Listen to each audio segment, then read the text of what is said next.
আজ বানাচ্ছি পটলের দোরমা। এটা কিন্তু পুরোপুরি একটা নিরামিষ রেসিপি। বাই দ্য ওয়ে, আমি অমৃতা, আপনারা দেখছেন অমৃতাস ব্লগ। পটলের দোরমা বানানোর জন্য আমি এখানে নিয়েছি 1 কেজির মতো সাদা পটল। পটলগুলো ভালো করে ধুয়ে পটলের খোসাগুলো ছাড়িয়ে নিচ্ছি। পটলের খোসা ছাড়িয়ে নিয়ে পটলের বোটার অংশের দিক আর পেছনের অংশের দিকটা কেটে নেব। কেটে নিয়ে একদিক একটু বেশি করে কেটে নিতে হবে, যে এখানে একটু বেশি করে কেটে নিয়েছি। তারপর চামচের পেছনের অংশ দিয়ে পটলের ভেতর থেকে পটলের শাঁসগুলো বের করে নেব। এই যে দেখো, এখানে কি ইজিলিভাবে বের করে নিয়েছি, তাই না? তারপর সবগুলো পটলের ভেতর থেকে আস্তে আস্তে শাঁসগুলো বের করে নেব। বেশি তাড়াহুড়ো করা যাবে না কিন্তু। এই যে আমি একটু তাড়াহুড়ো করতে গেছি, সেই জন্য পটলটা ফেটে গেছে, দেখো। সেই জন্য এটা অল্প অল্প করে আস্তে আস্তে পটলের ভেতর থেকে শাঁসগুলো বের করে নিতে হবে।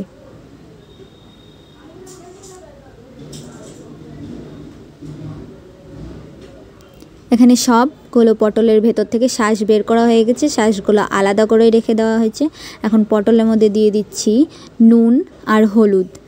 এটা ভালো করে এখন মেখে নিয়ে এখন কড়াইয়ের মধ্যে অল্প তেল দিয়ে পটলগুলো অল্প অল্প করে আস্তে আস্তে তেলের মধ্যে দিয়ে দেওয়া হবে। এগুলো কিন্তু একদম আলতো আলতো করে ভেজে নিতে হবে। আলতো আলতো করে ভেজে নিতে হবে, কারণ পটলের ভেতরে পোরগুলো যখন ভরবো বেশি ভেজে নিলে তাহলে খুব অসুবিধা হবে। এই যে আলতো আলতো করে ভেজে নিয়েছি, সব ভাজা হয়ে গেছে। এখন পোর বানানোর জন্য মশলা রেডি করে রাখা হয়েছে। হলুদ, জিরে গুঁড়ো, লঙ্কা গুঁড়ো আর জিরে বাটা। এখানে পনিরগুলো ম্যাশ করে নেওয়া হচ্ছে। কড়াইয়ের মধ্যে অল্প তেল দিয়ে জিরে ফোড়ন দিয়ে ওটার মধ্যে দিয়ে দেব পটলের ভেতরের শাঁসগুলো। পটলের ভেতরের শাঁস দিয়ে তারপর দিয়ে দেবো এটার মধ্যে হলুদ দিয়ে তারপর এটার মধ্যে দিয়ে দেবো ম্যাশ করে রাখা পনিরগুলো আস্তে আস্তে দিয়ে ভালো করে নেড়েচেড়ে মিশিয়ে দিতে হবে। ভালো করে নেড়েচেড়ে মিশিয়ে দিচ্ছি এখানে।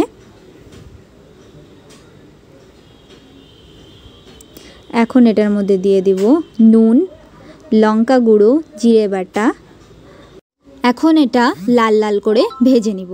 এই যে এখানে লাল লাল করে ভাজা হয়ে গেছে। এখন এটা নামিয়ে নেব একটা প্লেটের মধ্যে ঠান্ডা করার জন্য।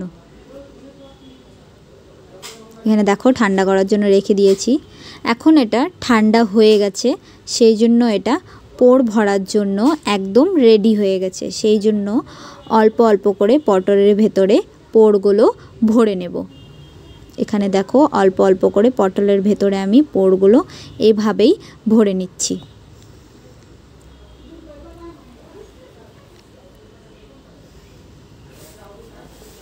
এই যে এভাবে পোরগুলো ভরে নিতে হবে। সবগুলো পটলের ভেতরে পোরগুলো ভরে নেব।